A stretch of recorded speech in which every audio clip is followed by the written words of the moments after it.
Praise the Lord, आमेन। मेहरबानी से सब लोग अपने अपने स्थानों पर बैठ जाइएगा।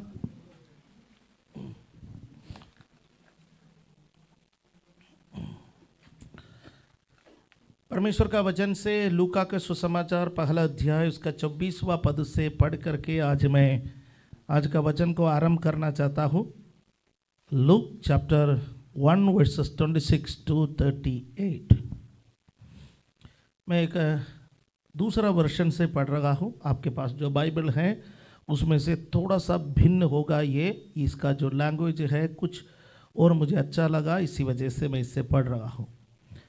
एलिशीबा को जब छठा महीना चल रहा था, गलील के एक नगर नासरत में परमेश्वर द्वारा स्वर्गदूत जिब्राइल को एक कुमारी के पास भेजा गया जिसकी यूसुफ नाम के एक व्यक्ति से सगाई हो चुकी थी। वह दाऊद का वंशज था और उस कुमारी का नाम मरियम था। जिब्राइल उसके पास आया और बोला, तुझ पर अनुग्रह हुआ है, तेरी जय हो, प्रभु तेरे साथ है।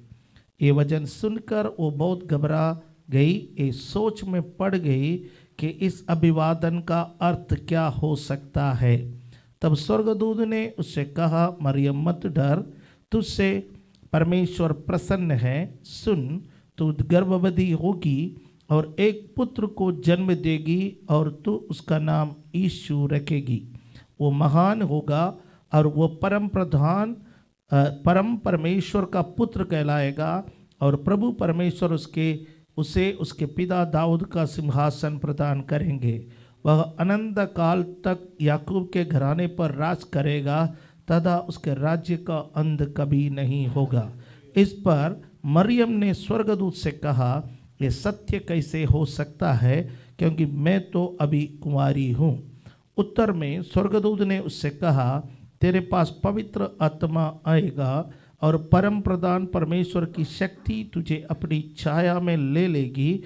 इस प्रकार वो जन्म लेने वाला पवित्र बालक परमेश्वर का पुत्र कहलाएगा। और ये भी सुन कि तेरे ही कुनबे की एलिशीबा के गर्भ में भी बुढ़ापे में एक पुत्र है और उसके गर्भ का एक छठा महीना है। लोग कहते थे कि वो बाँझ है, किंतु परमेश्वर के लिए कुछ भी असंभव नहीं। मरियम ने कहा, मैं प्रभु की दासी हूँ, जैसा तूने मेरे लिए कहा है वैसा ही हो। और तब वो स्वर्गदूत उसके पास से चला गया। परमेश्वर का वचन पढ़े जाने और सुने जाने में प्रभु हमें आशीष दे। हालेलुया। क्रिसमस के लिए बहुत उत्तम एक संदेश इसके अंदर है। इनफैक्ट इसका हर एक वचन लेकर के क्रिसमस का संदेश को हम दे सकते हैं। इसमें बहुत सारे किरदार हैं, पर मैं आज उनमें से किसी के बारे में बोलने के लिए मैं आज नहीं चाहता हूँ। मैं आज केवल उसका 37वां पद पर आपका ध्यान को ले आना चाहता हूँ। उसका वर्ष 37 जिसमें लिखा है, किंतु परमेश्वर के लिए कुछ भी असंभव नहीं। परमेश्वर के लिए कुछ भी असंभव नहीं है। Hallelujah, praise the Lord. शायद आपके बाइबल में इस प्रकार लिखे होंगे, जो बातें परमेश्वर के मुंह से निकलते हैं उससे लिए कुछ भी असंभव नहीं या विफल नहीं हो सकता। परमेश्वर के मुंह से निकले हुए वाणी विफल नहीं हो सकता। उसका अर्थ है nothing is impossible with God. परमेश्वर के लिए कुछ भी असंभव नहीं है। क्रिसमस क्या है? क्रिसमस इस संदेश को देता है कि असंभव को संभव करने वाला एक परमेश्वर जीवित है। हालेलुया, आमीन। जब भी क्रिसमस के बारे में आप सोचें, आपका मन में याद आ जाए असंभव को संभव करने वाला एक परमेश्वर है। आमीन। जब स्वर्गदूत मरियम के पास आया, मरियम से संदेश देने लगा कि तू गर्भवती होगी, एक पुत्र जन्मेगा, उसका नाम यीशु रखना, वो परम प्रधान का पुत्र कहलाएगा, सो एंड सो। जब सारे बातें जब स्वर्गदूत ने मरियम से कहा, तो मरियम कह रही थी कि ये कैसा संभव होगा, मैं किसी पुरुष को नहीं जानती, कि मैं अभी कुंवारी हूँ, ये संभव नहीं है। मेडिकल साइंस के अनुसार ये संभव नहीं है। संसारिक नियम के अनुसार ये संभव नहीं है, प्रकृति के अनुसार ये संभव नहीं है। यदि ऐसा कुछ हो जाएगा तो लोग मुझे बदचलन कहेंगे, लोग मेरे बारे में तरह तरह के बातें कहेंगे। मेरे ऑलरेडी मंगनी हो चुकी है, मेरा एक मंगेतर भी है, मुझे उसके साथ खुशी से जीवन बिताना है। और ये उल्टा सीधा मेरा समझ में नहीं आ रहा है ये बातें। और एक शब्द मरियम का ये सारे कंफ्यूजन को दूर कर लिया, वो है परमेश्वर के लिए कुछ भी असंभव नहीं है। जब आप परमेश्वर की उपस्थिति में आए हैं, बेसिकली ये बात आपको मानना पड़ेगा। यदि आप परमेश्वर को साइंस के मुताबिक तोल करके देखना चाहते हैं तो यह संभव नहीं है। साइंस परमेश्वर को डिफाइन नहीं कर सकते। हमारे संसार में प्रकृति के बहुत सारे नियम हैं जिसको साइंस डिफाइन कर सकते हैं। हालेलुया, है ना। तो आइजैक न्यूटन के सिर पर एप्पल गिरा, ऐसा कहानी है। तो उन्होंने सोचा कि एप्पल ऊपर को क्यों नहीं गया, नीचे को क्यों आया, या फिर ये तिरछे क्यों नहीं गए, है ऐसा क्यों नहीं गए, ये नीचे को क्यों आया है।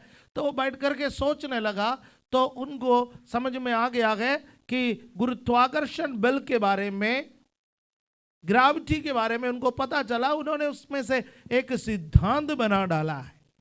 आइंस्टीन ने बहुत सारे खोज किए हैं, अलग अलग वैज्ञानिकों ने अलग अलग खोज की है। और आज किसी भी बात के लिए आप डिफाइन करना चाहते हैं, उसके लिए आप विज्ञान के पीछे चलते हैं। जब आप किसी डैम बनाना चाहता है, या कोई बिजली घर बनाना चाहता है, या कुछ पर्यावरण के ऊपर कुछ कार्य करना चाहता है, तो आप एनवायरमेंटल साइंस का सहारा लेते हैं, उसके लिए रिसर्च करते हैं, स्टडी करते हैं, उसके बाद रिपोर्ट सौंप दिया जाता है कि ये बनाना ठीक है या नहीं है, राइट। तो विज्ञान के आधार पर सब चीजों को डिफाइन करना, विज्ञान के आधार पर सब चीजों को समझना हमारा एक आदत बन गया है और हमारी एक मजबूरी भी बन गई है। पर आज जो साइंस कहते हैं, जरूरी नहीं कल साइंस उस पर टिके रहे। साइंस बदल सकते हैं। मनुष्य का दिमाग जैसा बढ़ते गए उसी के अनुसार साइंस भी बढ़ते जाएंगे। खोज जितना आगे बढ़ते गए उसके अनुसार साइंस भी आगे बढ़ते जाएंगे। मेडिकल साइंस आज जिस चीज के बारे में बोल रहे गए, कल उसके बारे में और कुछ बातें भी कह सकते गए। किसी भी प्रकार का विज्ञान हो उसमें परिवर्तन आ सकते गए, परंतु परमेश्वर कभी बदलता नहीं है, उसकी वाणी कभी बदलते नहीं है। उसका वचन स्वर्ग में सदा स्थिर रहता है और उसका वचन में लिखा है परमेश्वर के लिए कुछ भी असंभव नहीं है। सृष्टि के आरंभ से आप देख लीजिएगा, परमेश्वर ने आउट ऑफ नथिंग, शून्य से सब कुछ बनाया है। कोई रॉ मटेरियल नहीं था। आप अपने घर में एक कारपेंटर को बुला रहे हैं और कहते हैं कि अलमारी बनाना है, तो कहेगा, एक लिस्ट आपको सौंप देगा, इतनी लकड़ी चाहिए, इतना प्लाईवुड चाहिए, इतने ये सामान चाहिए, इतना कील चाहिए, इतना फेविकोल चाहिए, एक लिस्ट आपको सौंप देगा। और आप कहेंगे कि आप कारपेंटर गए तो हम आपको बुलाएगा, इतना सामान है तो हम क्या ना बना सकते। और आप कारपेंटर आप बना लीजिए, वो कहते हैं हवा में से बनाना मेरा काम नहीं है, मुझे सामान दो मैं बना सकता हूं। आप एक मिस्त्री को बुलाते हैं, मेरा एक प्लॉट पड़ा गया, मकान बनाओ, वो एक लिस्ट आपको देंगे, मुझे ईंट दो, सीमेंट दो, बदरपुर दो, रोड़ी दो, सारे चीजें दो। जब कोई आप रॉ मटेरियल मुझे देंगे तो मैं बना सकता हूं। लेकिन परमेश्वर ने जब इस पृथ्वी को बनाया वो शून्य से बनाया है। हालेलुया, वो शून्य से बनाया है। उनके लिए बनाने के लिए कोई चीज की जरूरत नहीं है। वो साइंस के मुताबिक नहीं चलता, वो प्रकृति का नियम से परे है, क्योंकि प्रकृति में नियम उन्होंने बनाया है। और बाइबल में लिखा है पृथ्वी को उन्होंने बिना टेक लगा के रखे हैं। आपको कोई भी चीजें रखने के लिए कोई बेस चाहिए, कोई टेक चाहिए, कोई स्थान चाहिए, कोई आधार चाहिए। आपको और मुझे खड़े होने के लिए कोई आधार चाहिए। लेकिन पृथ्वी को परमेश्वर ने शून्य में बिना टेक लगा करके रखा है। वो अभी तक नीचे गिरा नहीं, वो अपने भ्रमण पद पर घूमते रहते गए। करोड़ों करोड़ों गोलाओं को परमेश्वर ने बना करके रखा है, जिसमें से कुछ चीजों के बारे में हमें पता है, बहुत कुछ के बारे में हमें पता नहीं है। हालेलुया। हमारा गैलेक्सी जैसा कितने गैलेक्सी है वो हमें नहीं मालूम है, लेकिन परमेश्वर को मालूम है। वो हर एक तारे को अपने नाम से पुकारने वाला परमेश्वर है। हालेलुया। हर तारे का नाम वो जानता है। करोड़ों ताराओं में हर एक तारे का नाम वो जानता है। तो जब आप परमेश्वर के बारे में सोचते गए कि हमारा ये छोटे से खोपड़ी में वो आने वाला परमेश्वर नहीं है। स्वर्गदूत जब मरियम से इस बात को कहा कि परमेश्वर के लिए कुछ भी असंभव नहीं है, ये सारे बातें मरियम के समझ में आ गए कि हमारा परमेश्वर कौन है। आप जिस परमेश्वर की आराधना करते गए वो परमेश्वर के बारे में आप समझे। वो परमेश्वर सर्वशक्तिमान है। सर्वशक्तिमान का अर्थ है उसके लिए कुछ भी असंभव नहीं है, वो सब कुछ कर सकता है। हालेलुया, आमीन। वो सब कुछ कर सकता है। परमेश्वर सब कुछ करने वाला परमेश्वर है। और वो कोई काम ऐसा नहीं है जो परमेश्वर बोलेगा मेरे से नहीं होगा। परमेश्वर से सब कुछ होगा। वो सब कुछ करने वाला परमेश्वर है। हालेलुया। और उसके वाणी के महानता के बारे में आज भजन संहिता में हम पढ़े हैं कि उसके वाणी क्या क्या करता है। हालेलुया। उसको वो जब कहता है हो जाओ, वो सब हो जाता है। हालेलुया। वही शक्ति को प्रभु यीशु मसीह ने इस पृथ्वी पर डेमोन्स्ट्रेट किया है, प्रदर्शित किया है। प्रभु यीशु मसीह जब मनुष्य के रूप में इस संसार में अपना सेवा को आरंभ किया है, जिनके पास जो नहीं था उन्होंने दिया। आंख नहीं था उनको आंख दी। ईयर ड्रम जिनके पास नहीं था, सुन नहीं सकता था, प्रभु ने दी। पैर नहीं था, प्रभु ने दी। जो नहीं था प्रभु ने दी। कहां से दी? आजकल ट्रांसप्लांट का जमाना है। हमारे देश में हैदराबाद में पिछले समय में मैंने न्यूज़पेपर में पढ़ा, एक नया ट्रांसप्लांट हुआ है। क्या है मैं याद नहीं रख पा रहा हूं। एक नया ट्रांसप्लांट पहली बार हैदराबाद के एक हॉस्पिटल में हमारे देश में हुआ है। बहुत सारे ट्रांसप्लांट चलते हैं, लेकिन परमेश्वर ट्रांसप्लांट करने वाला नहीं है। परमेश्वर क्रिएशन करने वाला है, सृष्टि करने वाला परमेश्वर है। जो नहीं गए वो उसका निर्माण करते गए, उसका पुनः निर्माण करते गए, उसको बनाता है। शरीर में नए अंगों को वो बना सकता है। आपके परिवार में नए चीजों को वो बना सकता है। आपको सोचने का जरूरत नहीं है ये कहां से होगा, ये कैसे होगा। आप बोल दीजिए, आप मांग लीजिए, आप विश्वास कर लीजिए। वो शून्य से सब कुछ आपके जीवन में करने में सामर्थ्य परमेश्वर है। हालेलुया। इसलिए मैं कहता हूं क्रिसमस एक असीमित परमेश्वर के बारे में आपको परिचय कराता है। हालेलुया, आमीन। शून्य से सब कुछ बनाने वाला ओ परमेश्वर। तो मरियम को समझ में आया है कि मेरे पेट में एक बच्चा पैदा होने के लिए मुझे किसी पुरुष की जरूरत नहीं है। परमेश्वर का शक्ति मेरे लिए काफी है।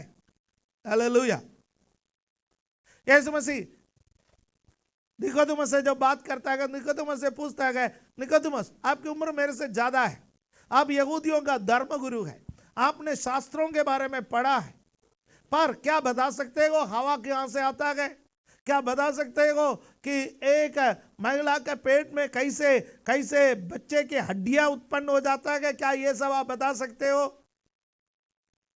आप नहीं बता सकते। उस वक्त मेडिकल साइंस इतना विकसित नहीं था। यदि मेडिकल साइंस इतना विकसित होता तो निकोदेमुस कुछ ना कुछ तो जवाब दे सकता था, लेकिन निकोदेमुस जवाब नहीं दे पाया और प्रभु ने निकोदेमुस को समझाया भी नहीं।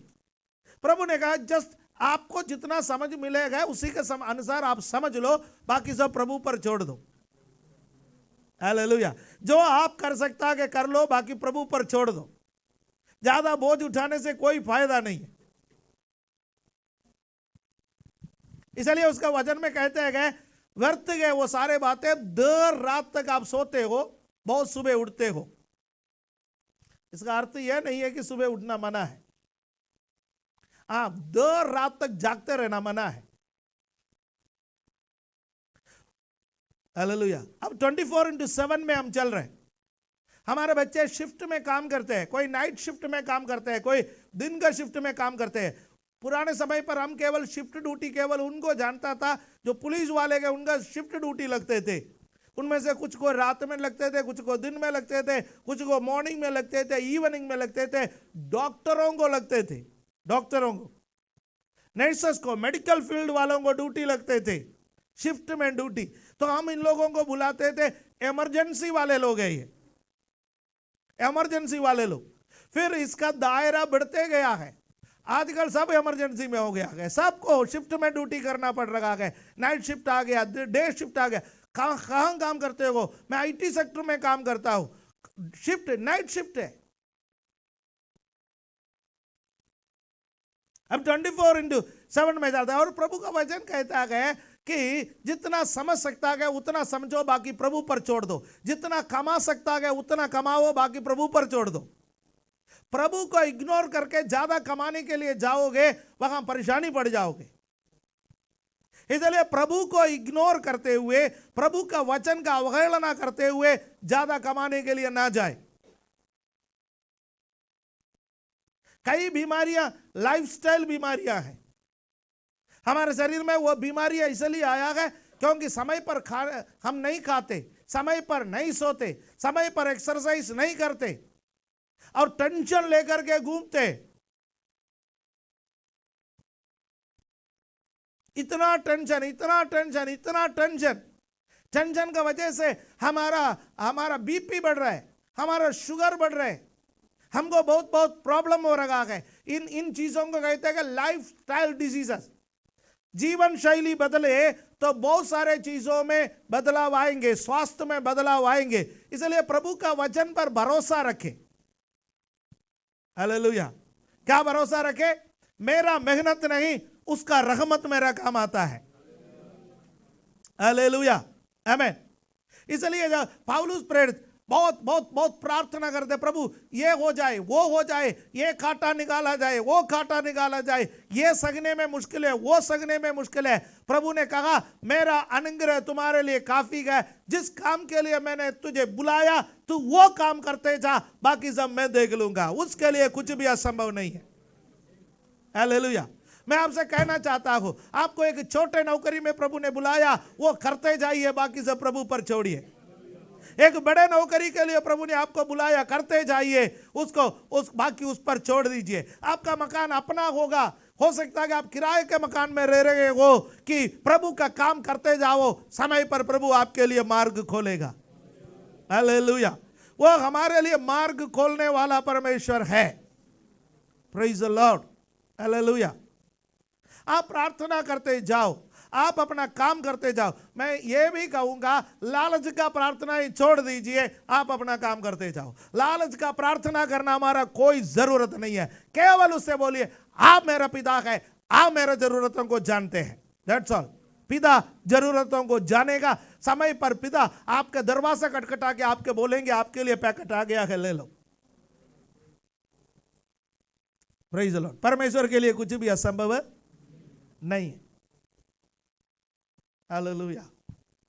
हम सब बहुत व्याकुल हो जाता है, बहुत चिंतित हो जाता है, जीवन का बोझ लेकर के चलते चलते चलते चलते थक जाता है। क्रिसमस कहता है कि कुछ आराम भी करो।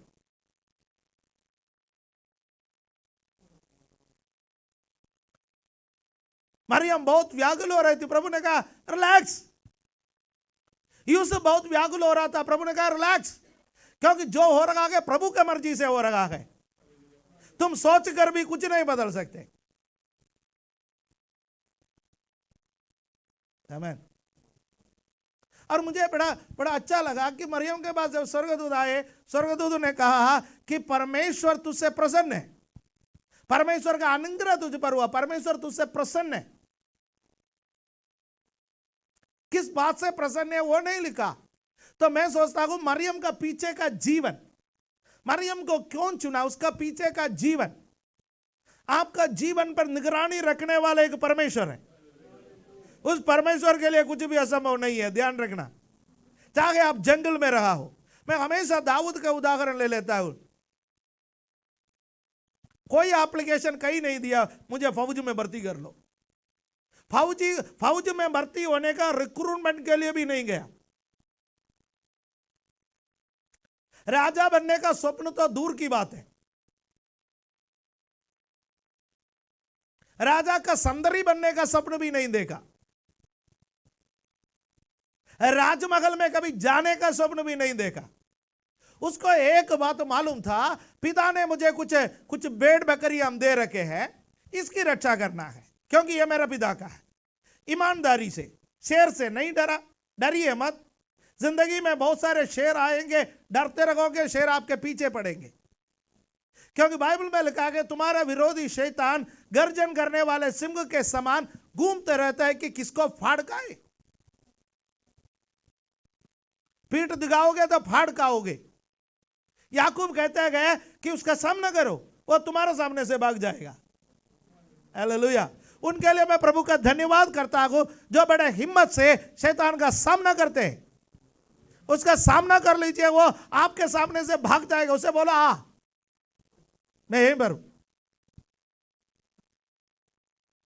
मेरा प्रभु मेरे साथ है। जब तक यीशु मेरा साथ गए, शैतान तू मेरा कुछ भी बिगाड़ नहीं सकता। उसने भालू का सामना किया। शैतान अलग अलग रूप में आ सकता है। एक बार आकर के आपसे मात खाया है तो वो छोड़ने वाला नहीं है, वो दूसरे रूप में आपके पास आ सकता है।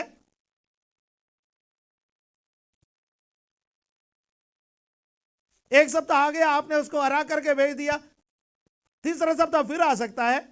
कुछ लोग पूछते हैं कि पास्टर जी गया तो गया है, फिर वापस क्यों आया? अरे वापस नहीं आएगा तो वो फिर करेगा क्या? वो वापस आते रहेगा। कब तक आते रहेगा? जिंदगी भर आते रहेगा। तभी तो प्रभु में बने रहो। हालेलुया। नहीं हो तो फिर प्रभु का जरूरत ही क्या है? जिंदगी भर आते रहेगा। जितना वो आते रहेगा उतना हम मजबूत रहे, जितना हम मजबूत रहे। हालेलुया। अपना काम करते जाइए, बाकी टेंशन मत लीजिए। समय समय पर वो आपके लिए काम करते रहेगा। दाऊद ऐसा भेड़ बकरियों को चरा रहा था, उसने कोई एप्लीकेशन दिया, कुछ भी नहीं मालूम हुआ, पर स्वर्ग ने किसी को उसका घर भेजा है। स्वर्ग ने किसी को उसका घर भेजा है। हालेलुया, आमीन। बड़े बड़े भविष्यवक्ताओं को ढूंढ के आपको जाने का जरूरत नहीं है। बड़े बड़े लोगों से भविष्यवाणियां सुनने का आपको जरूरत नहीं है। किसी को चिट्ठी लिखने का जरूरत नहीं है। किसी को फोन करने का जरूरत नहीं है। किसी जगह पर दरखास्त करने का आपको कोई जरूरत नहीं है। आप परमेश्वर की आराधना करते रहिए, काम करते रहिए कि वो किसी को आपके घर में आशीष का डब्बा लेकर के भेजेगा। हालेलुया। मेरा अनुभव यह है, मेरा अनुभव यह है। अभी भी प्रभु के सेवा में सर्व कैसे करते गए, कैसे चलते गए, क्यों चलते गए? मैं एक बात जानता हूं, जो काम मुझे करना है वो करते जाना है, दाएं बाएं कहीं नहीं देखना है। प्रभु जो काम आज का दिया आज करो, कल का दिया कल करो, परसों को दिया परसों करो। No strategy. अगला 6 महीने में क्या करना है मुझे नहीं मालूम। अगले 6 साल में क्या करना मुझे नहीं मालूम। अगले साल क्या करना मुझे नहीं मालूम। 2022 में क्या करना मुझे नहीं मालूम। आप मुझसे पूछो आज क्या करना है, मैं बता सकता आज मुझे क्या करना है। आज शाम को आप मुझसे पूछो कल सुबह क्या करना, मैं आपको बता सकता हूं कल सुबह क्या करना है। इससे आगे मुझे नहीं मालूम। मुझे एक बात मालूम है, मेरे परमेश्वर के लिए कुछ भी असंभव नहीं है। आज भेड़ बकरी चराने के लिए परमेश्वर ने दिया, आज भेड़ बकरी चराओ। आज राजा का ट्रेनिंग लेने मत जाओ। जिस दिन वो आपको राजा का अभिषेक देगा, ट्रेनिंग भी वो देगा।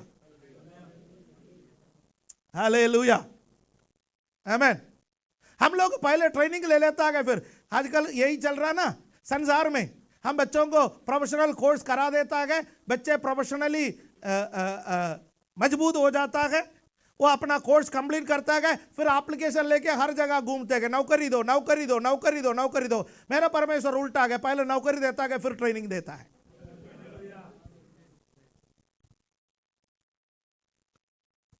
ट्रेनिंग के बाद नौकरी मेरा प्रभु का नहीं है, पगले नौकरी फिर ट्रेनिंग। हालेलुया। दाऊद को उधर से जंगल से बुला लिया, दाऊद को जंगल से बुला लिया, अभिषेक कर लिया, बोला आज से राजा बनने का ट्रेनिंग शुरू, 25 साल जाओ भागो, जगह भाग सकता है। दुश्मन को पीछे छोड़ दिया, फिलिस्तियों को पीछे छोड़ दिया, शाऊल को पीछे छोड़ दिया, दुनिया को पीछे छोड़ दिया, और पता नहीं एक चरवाहा बालक कैसा एक योद्धा बना। हालेलुया। काम करने के लिए तैयार है प्रभु के लिए। जो काम इस वक्त प्रभु ने दिया वो करो, भले वो करते जाओ, करते जाओ, करते जाओ। आपको प्रमोशन देने वाला परमेश्वर जीवित है, आपको आशीष देने वाला परमेश्वर जीवित है। और इस क्रिसमस के इस सप्ताह में याद रखो, उसके लिए कुछ भी असंभव नहीं है। हालेलुया। कुछ भी असंभव नहीं है। परमेश्वर को अपने सीमाओं में मत बांधो। मरियम ने सबसे पहले यह सीख लिया और उसने कहा मैं मेरे परमेश्वर के सीमा में नहीं बांधूंगी। उसने अपना परमेश्वर को सीमा में बांधने का कोशिश किया स्वर्गदूत के सामने। देखो प्रकृति का नियम है तो संभव नहीं है, और मेडिकल साइंस के अनुसार ये तो हो ही नहीं सकता। पर एक शब्द उसकी पूरी जिंदगी को बदल दिया, और शब्द है परमेश्वर के लिए कुछ भी असंभव नहीं है। हालेलुया। और उसने कहा मैं प्रभु की दासी हूं, मैं प्रभु की दासी हूं। आज एक शब्द आपको, आपकी जिंदगी को बदल सकता है, वो है परमेश्वर के लिए कुछ भी असंभव नहीं है। आपका पड़ोसी आकर के नकारात्मक बातें कहेंगे, आपके घर के लोग नकारात्मक बातें कहेंगे, आपके अंतरात्मा आपसे नकारात्मक बातें कहेंगे। कहते हैं आपके अंतरात्मा, या आपके अंतरात्मा बिल्कुल पवित्र है? मेरा समान नहीं है। मेरे अंतरात्मा कभी कभी नकारात्मक बात बोलते हैं, कभी कभी नहीं, अक्सर बोलता है, मुंह से कभी कभी निकलता है, बाकी सब अंदर रहता है। उसको बहुत डांटना पड़ता है, कभी कभी पीटना भी पड़ता है, उसको कभी कभी भूखा भी रखना पड़ता है, इसलिए हम उपवास करते हैं। हालूस प्रेरित ने कहा इसलिए मैं इस शरीर को मारता कूटता पीटता हूं ताकि औरों को प्रचार करने के बाद वो सब स्वर्ग जाए और मैं नरक में जाऊं। आज विश्वास कर लो प्रभु के लिए कुछ भी असंभव नहीं है। आप किस जरूरत के सामने बैठा है मुझे नहीं मालूम। हालेलुया। लेकिन आज प्रभु के वाणी आपके लिए है, प्रभु के लिए कुछ भी असंभव नहीं है। आप पूछ रखा कि मुझे इसके लिए क्या करना, उसके लिए क्या करना। मैं आपसे कहूंगा इसके लिए कुछ मत करो, उसके लिए भी कुछ मत करो। जो काम प्रभु ने फिलहाल दिया वो करते जाओ। मुझे इतना मालूम है, कोई टेक्निक नहीं मालूम है, वेरी सिंपल। मुझे कोई टेक्निक नहीं आता, अनाड़ी हूं मैं।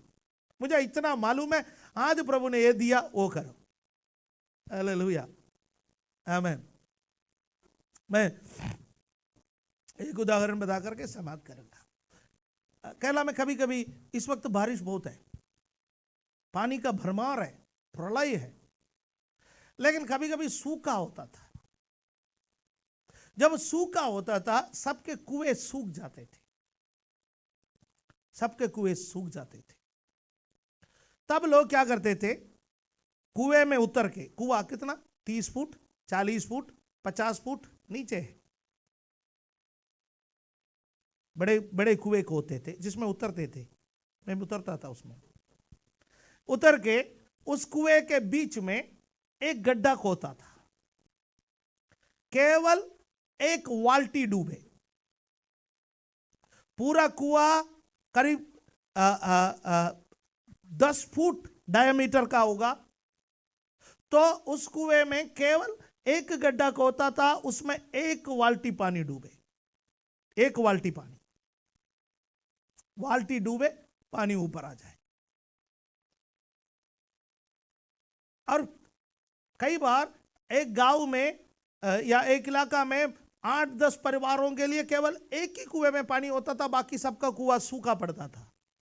लेकिन मजे की बात क्या है मालूम है, उस कुएं में से, उस गड्ढे में से पानी निकालो, खत्म करो, थोड़ी देर के बाद जाके देखोगे फिर भरा हुआ मिलेगा। फिर निकालो और कोई परिवार आएगा, फिर पानी निकाल करके ले जाएगा, फिर जाके देखोगे वो भरा हुआ मिलेगा। थोड़ा थोड़ा पानी कहीं ना कहीं से रिसाव होकर के उस छोटे से गड्ढे में भरता था, थोड़ी देर के बाद वो फिर भर जाता था। लोगों को एक ही बात पता कि ये कुआं कभी नहीं भरेगा, पर इस कुएं का पानी कभी खत्म नहीं होगा। आप कुआं भरने का इंतजार मत करो। हमें से कई लोग कुआं भरने के इंतजार में, प्रभु भर दे, प्रभु भर दे, प्रभु भर दे, प्रभु भर दे, बेकार में अपना एनर्जी वेस्ट कर रहे हैं। कुछ लोग उपवास कर करके अपना एनर्जी को वेस्ट कर रहे हैं। जितना आपके पास है उसको निकाल दो, बाकी प्रभु भर देगा। आज का आपका जरूरत जो है उसको आज पूरा करो, कल के लिए वहां पर बचा करके रखोगे, ये कभी बढ़ने वाला नहीं है। आज जो आपके पास है उसको इस्तेमाल करो, कल के लिए प्रभु मालिक है, वो टेंशन लेगा। हालेलुया। आपको नींद गंवाने की जरूरत नहीं है, क्योंकि इस्राएल का परमेश्वर कभी ना सोता कभी ना उगता। मैं और प्रभु दोनों जागने का जरूरत ही क्या है? जब वो जाग रहा है मैं क्यों जागूं? मैं सो जाऊंगा। मेरे लिए जब प्रभु जागता है मुझे सोने के लिए वो टाइम देता है। हालेलुया। यदि शैतान आपको बार बार तंग करते हैं, आपको नींद नहीं देता है, आपको रातों में परेशान करता है, आपको बुरी स्वप्न देता है, आपको डरा के रख लेता है, बोलो मेरा प्रभु मेरे लिए जागता है, शैतान मैं आराम से सो जाऊंगा। हालेलुया। प्रभु के लिए कुछ भी असंभव नहीं। आंखों को बंद करे, समय आगे निकल गया इसलिए। हालेलुया। रिखमन धीरा भरबा शमदरा धीमा। हालेलुया। स्वर्गीय पिता, इस वचन के आगे हम समर्पण करते हैं। हम आज इस बात को अंगीकार करते हैं कि आपके लिए कुछ भी असंभव नहीं है।